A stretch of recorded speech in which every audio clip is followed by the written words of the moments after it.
Բարելույս սիրելի հեռուստադիտողներ, առաջին EM-ի ուղիղ եթերում մամուլի հետ սուրճ հաղորդումն է, այսօրվա իմ հյուրը Factor TV-ի լրագրող Ռոբերտ Անանյանն է, բարև ձեզ, շնորհակալություն հրավերն ընդունելու համար։ Նախ ինչ ընդհանուր տպավորություններ ունեք ընտրությունների հետ կապված, թե լրագրողների աշխատանքի, թե արդեն ստացված արդյունքների մասով։ Կարծում եմ ընտրության օրը լրագրողներից լավ հանգստացանք։ Խախտումներ չկային, հա նախորդ ընտրությունների այդ արատավոր բարքերը չտեսանք, մեր նկատմամբ այդ վերաբերմունքը չտեսանք տարբեր կուսակցությունների ներկայացուցիչների կողմից եւ գիտեք կարևոր որ ժողովուրդը շփվում ենք հա մարդկանց հետ ուրախություն կա այդ մարդկանց մոտ, երջանկություն կա, որ կարողացել են ի վերջո ձևավորել իրենց այսպես ասած սրտի կառավարությունը, հա բայց մյուս կողմից իհարկե կառավարությունը շատ մեծ պատասխանատվություն է վերցրել իր վրա եւ կարծում եմ ինքն էլ գիտակցում է թե ինչպիսի մեծ սպասում կա իրենից եւ ամեն ինչ պետք է անեն, հա, որ այս մարդիկ չհուսալքվեն նոր այսպիսի ոչ առողջ շրջափուլի մեջ կրկին չհայտնվենք։ Ընդդիմության անելիքները խորհրդարանում, որոնք են լինելու,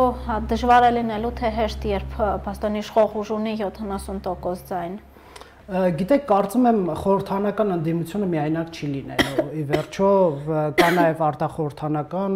ընդդիմություն, կա քաղաքասարակություն, կան առողջ լրատվամիջոցներ, որոնք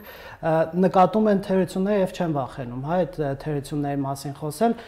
Այստեղ շատ կարեւոր է թե մենք ինչ ենք ասում ընդդիմություն պատկերացնելով, հա, տարիներ շարունակ մենք պատկերացրել ենք, որ ընդդիմությունը մեկ օրակարգ էր, մենք միասին լուսաբանել ենք, թե երբ է իշխանությունը փոխվելու, չէ, իշխանափոխության օրակարգ եւ այլն։ Այժմ ընդդիմության անելիքները լրիվ այլ են, հա, բարեփոխումների ընթացքը հետևել, այսպես հետևող աչք լինել, խոսել, այո, առաջարկություններ անել եւ կարծում եմ թե այս իշխանությունն էլ այն իշխանությունն է, որ կարող է այդ ընդդիմությանը լսել, միասին նույն դաշինքում են եղել, ճանապարհ են անցել եւ այստեղ շատ կարեւոր հետեւյալն է, որ իշխանությունը իմ կարծիքով չտառապի այսպես վերին ճշմարտախոսի այդ հիվանդությամբ, որը տառապում էր նախկին իշխանությունը եւ որևէ քննադատական խոսք չընդունի այլ կերպ եւ արհամարի, հա, այդ քննադատության արհամարանքը տեսանք ինչի վերածվեց, այո, եւ շատ կարեւոր դեր ունի այս ընդդիմությունը։ Շարմազանովը հայտարարում է, որ սկսում են Մերժիր Նիկոլին շարժումը, սա փաստորեն շատ քննարկվեց եւ քննադատվեց համացանցում, նույնիսկ կրեատիվության իմաստով փաստորեն ոչ մի նոր բան չկա, իսկ ինչ կարող են անել։ Գիտեք, որպես լրագրող փորձում եմ զերծ մնալ այդ գնահատականից, բայց կարծում եմ չստացվում։ Հա, բան է, գիտեք, ժողովուրդը հանրապետական կուսակցության պատժախուց է ուղարկել 5 տարով եւ հանրապետական կուսակցություն դեռ այդ 5 տարիների ընթացքում պետք է փորձի այնպես անել, որ ժողովուրդը ների իրեն։ Իմ կարծիքով միգուցե այնքան ճիշտ չէ, հա, որ որպես լրագրող գնահատում եմ, բայց ժողովուրդը ուղղակի չներեց հանրապետական կուսակցությանը եւ տեսնում ենք, որ այդ կուսակցությունը խորհրդանում չի լինելու։ Հանրապետականները կարող են շատ օգտակար ձևով օգտագործել այս արտախորհրդանական ընդդիմության մեջ լինելը եւ գնալ բակեր, մարդկանց հետ շփվել, իրենց այդ շքեղ տներից դուրս գալ, իջնել մարդկանց հետ նարդի խաղալ, հա, միգուցե փողոցում քայլել, հասկանալ թե իրենք ինչ միջավայրը չեն նկատել, հա, իրենք սովոր են այդ հարուստ շքեղ գրասենյակներում ծվարել եւ մարդկանց մասին որոշումներ կայացնել։ Հիմա իրենք իրավունք ունեն ոչ թե խորհրդանում գնալ օրենքների եւ այլնի մասին մտածել կամ ինչ որ այլ բաներով զբաղվել, իրավունք ունեն հիմա կարող են հա այս մարդկանց հետ շփվել եւ նրանց իրական դարդերն ու ցավերը հասկանալ։ Այդ դա առողջարար process կլինի եւ հույս ունենք նաեւ չգիտեմ, հանրապետականը պետք է հավորոշի, ինքը ուզում է մնալ թատերաբեմում, ուզում է ժողովրդի կողմից մի օր ընդունելի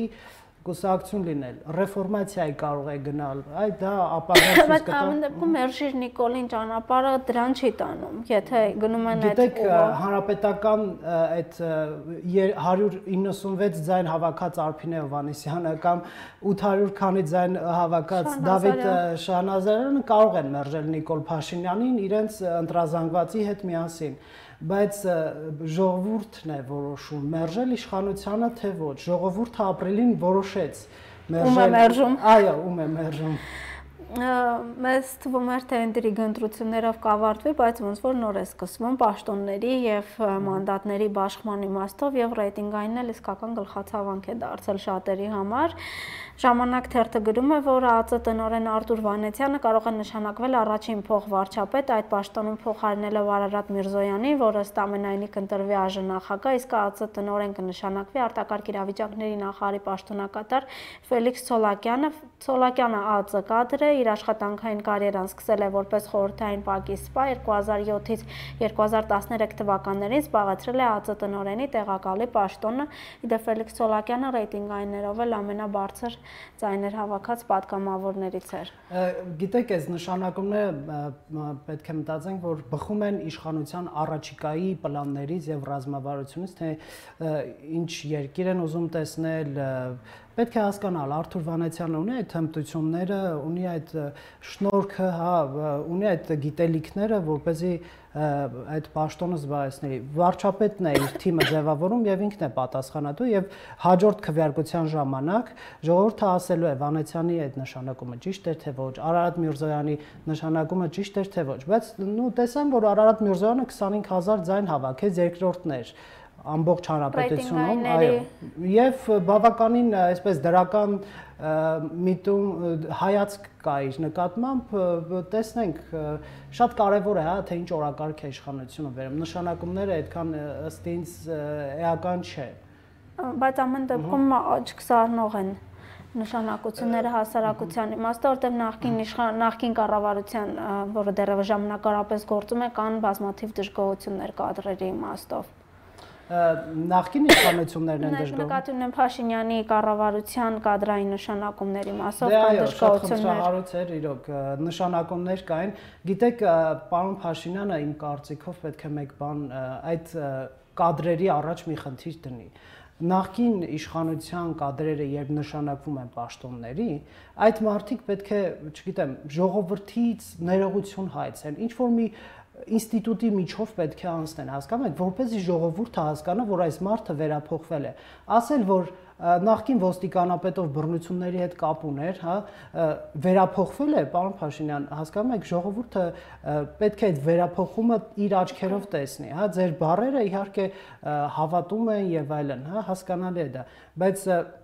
դժվար է Ունան Պողոսյանը հայտարարությամբ հանդես գար, ներողություն հայցեր, սխալների, թերությունների համար։ Իրատես թերթը գրում է, որ իր տեղեկություններով ասում են, թե Իմ քայլը դաշինքում միմյանց նկատմամբ անհանդուրժողականություն կամ անավանդ ռեյտինգային թեկնածուների միջև ընտրություններից հետո ավելի է խորացել այդ մթնոլորտը, միմյանց ձայն խլելու արդյունքում պատգամավոր դառնալու շանս ունեցողների ու չունեցողների հարաբերությունները գրեթե թշնամական են դարձել, սա կարող է սպառնալ ոչ միայն ՀՊ կուսակցության ընդհանրապես, այլև Իմ քայլը պարլամենտական ֆրակցիային մասնավորապես։ Թեկնածուներից շատերը մանավանդ լծակ ունեցողները պաշտոններ զբաղեցնողները անխնա կիրառել են վարչական լծակները եւ շատերը կառավարության գործերի կառավարիչ Գևորգ Աջեմյանի նման չեն պատրաստվում լռել, սպասում ենք վերջնական ցուցակին, թե անվանական ովքեր են մտնելու պարլամենտ, հետո կերևա անելիքները, ասել է Սակավ ձայներ ստացած Իմ քայլը ռեյտինգայինով առաջադրված թերթի զրուցակիցը, որի անունը չի նշվում, բայց այս ընտրակարգը իսկական գլխացավանք է, ինձ թվում է բոլորի համար։ Ընտրակարգը, այո, գիտեք, նու այդ լրատվամիջոցը մի խոսքով կոնկրետ այդ հոդվածը կարծում եմ քաղաքական որոշակի այսպես միտվածություն կա այդ հոդվածի հետևում եւ այդպես գույները խտացնել պետք չէ, հա, որ կփլուզվի եւ այլն, հա, կսպանեն իրար, կարծում եմ չափազանցված է եւ ընտրակարգը այնպեսին է, թե բոլորը դժգոհ են, այնուամենայնիվ հստակ կա, ձայները կան, ով որտեղ եւ այլն եւ վարչապետի պաշտոնակատարը կարծում եմ իր նշանակումներով կձևավորի այն կազմը, որով ինքը խնդիրներ է լուծելու եւ գիտեք հիմիկվանից սկսել փլուզվում է, եսի ինչ է լինում, հա։ Դեռ չձևավորված։ Պետք է, այո, այդ խոսակցություններին վերջ տանք, հա։ Մենք ինչ երազանքներ ենք ունեցել որպես լրագրողներ նաև, չէ, որպես քաղաքացիներ եւ այլն, հա։ Հիմա այս կառավարությունը եկել է այդ երազանքները, չգիտեմ, հա, նպատակները կատարելու։ Այո, մենք քննադատական հայացքով պետք է նայենք, բայց այդ ի տարբերություն նախորդ իշխանությունների օրինակ, այդ հայացքը ավելի հոգատար է, քան նախորդ իշխանությունները, որովհետեւ գիտենք իրենց բնույթը, էությունը, գիտենք նաև այս իշխանության, այո։ Ներողություն եմ խնդրում, ժամանակ թերթը գրում է, որ երեք տեղի ունեցել քաղաքացիական պայմանագիր կուսակցության վարչության նիստը, որի ժամանակ քննարկվել է ապագա կառավարության ձևավորման հարցը, նիստում որոշվել է, թե Իմ քայլը դաշինքի ցուցակում ընդգրկված պատգամավորության թեկնածուներից ով կարող է լինել կառավարությունում, իսկ ովքեր կգնան խորհրդարան, կառավարության կազմում կարող են լինել նաև Իմ քայլը ցուցակում չընդգրկված անձինք, իդեպ Լենան Նազարյանն էլ էր երեք նշել, ես ընդհանրապես մի բան եմ ուզում հարցնել այս լուրի հետ կապված, երբ կառավարության անդամները որպես ռեյտինգային թեկնածուներ առաջադրվել են եւ ժողովրդից փաստորեն ձայն են խնդրել ու հիմա ուղևորվում են դեպի գործադիր, սա ոնց կգնահատեք։ Բացի դա նաև մարզպետերին կարելի է այդ ցանկություններ արել եւ վարչապետի պաշտոնակատարին այդ հարցը ուղեցինք, ասացինք ինչու, ինքը դե կոնկրետ չի պատասխան, բայց գիտեք, ես այդտեղ վատ բան չեմ տեսնում։ Գիտեք ինչու, որովհետև ի վերջո դա թիմը ստացել է ձայներ։ Թիմի ձայներ։ Թիմը, այո, մի մասը գնալու է կառավարություն, մի մասը օրենս դիրում է իր պարտքը կատարելու եւ այդտեղ ինչ որ արտառոց բան չկա։ Թիմն է ստացել այդ թիմի անդամները, որոնք իրենց հերթին խնդիրներ պետք է լուծեն։ Նաև տեղեկություն կա ԱԺ փոխնախագահներից, փոխնախագահների մասով, որը սահմանադրության փաստորեն պետք է լինի նաև մեկ ընդդիմությունից, այս անգամ կարող է լինել Նաիրա Զոհրաբյանը, Միքայել Մելքումյանի փոխարեն, այս հնարավորությունը ոնց է գնահատում։ Տիկին Զոհրաբյանը, գիտեք, փորձառու քաղաքական գործիչ է եւ իր գույնի տեսակի կարիքը կա, ի տարբերություն իր թիմակից որոշ թիկնապահների կարիքը հաստատ ազգային ժողովը չէր սպասում, բայց ինքը այո, ասելիք ունեցող փորձառու գործիչ է եւ անձամբ ինձ համար որպես լրագրող էլ դրական։ Նաև մեր նախկին գործընկեր, մեր կողմից էլ ասենք, որ նոր իմիջը շատ գեղեցիկ է Տիկին Զոհրաբյանի։ Հրապարակ թերթը գրում է, որ այս ընտրությունների ինտրիգն ու դրաման անշուշտ դաշնակցությունն է, որ անկախությունից հետո առաջին անգամ է, որ մասնակցելով ԱԺ ընտրություններին չի հաղթահարել անցողիկ շեմը, այս անգամ դաշնակցությունը հավաքել ընդամենը 48822 ձայն կամ 3.89%, ինչը անցողիկ չէ, սա մի կողմից խոսում է այն մասին, որ հասարակությունը մերժեց նախորդ իշխանության մեծ զբաղեցրած ուժերին, մյուս կողմից էլ չներեց Հոյդայի ճամբարափոխությունը, սակայն սա վերլուծության առիթ ունի։ Օրինական, որ Հոյդան այս անգամ վատ է կազմակերպել նախընտրական քարոզարշավը, սխալ կարգախոս է ընտրել, տխուր պաստառ ու վստահություն չներշնչող եռյակ ցուցակի առաջին համարներում, իսկ նախընտրական փուլի կազմակերպչական աշխատանքները կոորդինացնում էր Հոյդա բյուրոյի ներկայացուցիչ Հրանտ Մարգարյանը ու Հոյդա ԳՄ Հայաստանյան կառույցի ներկայացուցիչ Արսեն Համբարձումյանը եւ տեղեկություններ կան, որ նաեւ ղեկավար մարմնի հետ թերթն է գրում, կան տարաձայնություններ, փոփոխության անհրաժեշտություններ, ես ուզում եմ խոսենք դաշնակցության մասին, որպես ավանդական նաև ազգայնական գաղափարախոսություն ունեցող ուժ, իդեպ 3 ուժ կար այսպիսի, որոնցից ոչ մեկը չներկայացվեց խորհրդարանում։ Գիտեք, դաշնակցության մասով իրենք կարծում են ոչ այնքան ճիշտ ազդակներով հանդես եկան, հա։ Հրանտ Մարգարյանը հայտարարեց, որ Հայաստան մայիս ամսից զենք չի վաճառվել, բայց Նիկոլ Փաշինյանը հաջորդ օր իր Facebook-յան էջում այո, ինչ որ տեսանյութ է տեղադրում, որտեղ զենքը կրակում է հայկական, ենթադրելի է մայիսից հետո բերված զենք եւ այլն, այսինքն դաշնակցությունը ինքը չհասկացավ, թե ինչ պետք է ասի իր ընտրողին, հա, այսպես հեղափոխությանը մասնակից, հեղափոխությունից մերժված, չգիտես, բայց այնուամենայնիվ մտահոգիչ ինչ որ բան կա, որ այդ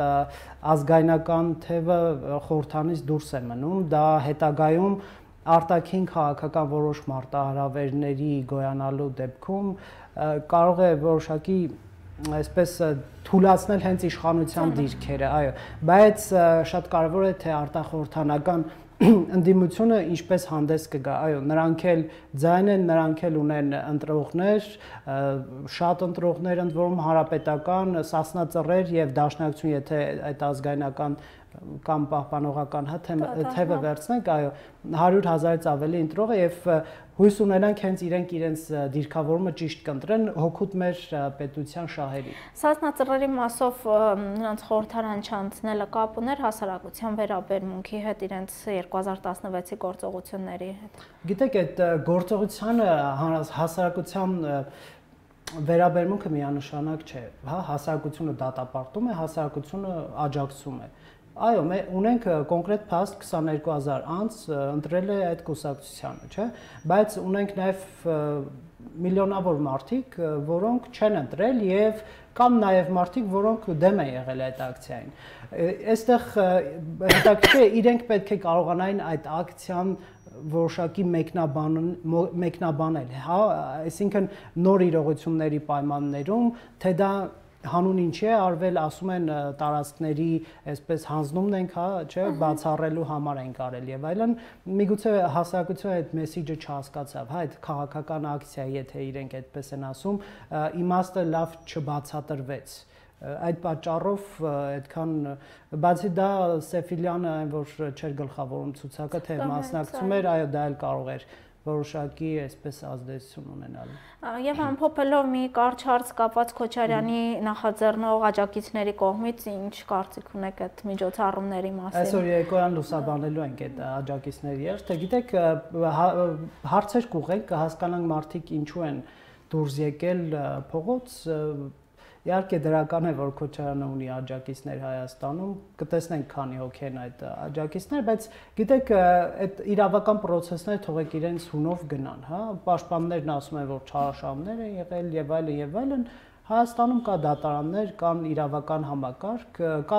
ի վերջո եվրոպական դատարան, թող դիմեն, հասկանան, եթե գիտեք մի ուրիշ բան, եթե մենք վստահ եմ լրատվամիջոցներից նկատենք, որ Քոչարյանի իրավունքները խախտվում են, Հայաստանում կան իրավապաշտպաններ, կան լրագրողներ, որոնք մենք այո կբարձրաձայնենք եւ առաջինը դրա մասին կխոսենք, բայց մինչ այս կարծես թե նման բաներ չենք նկատել։ Շնորհակալություն մեզ հյուրընկալվելու համար, հիշեցնեմ իմ հյուրը Ռոբերտ Անանյանն էր Factor TV լրագրող, իսկ առաջին էմի ուղիղ եթերում մամուլի հետ սուրճ հաղորդումներ, մենք կհանդիպենք վաղ առավոտյան։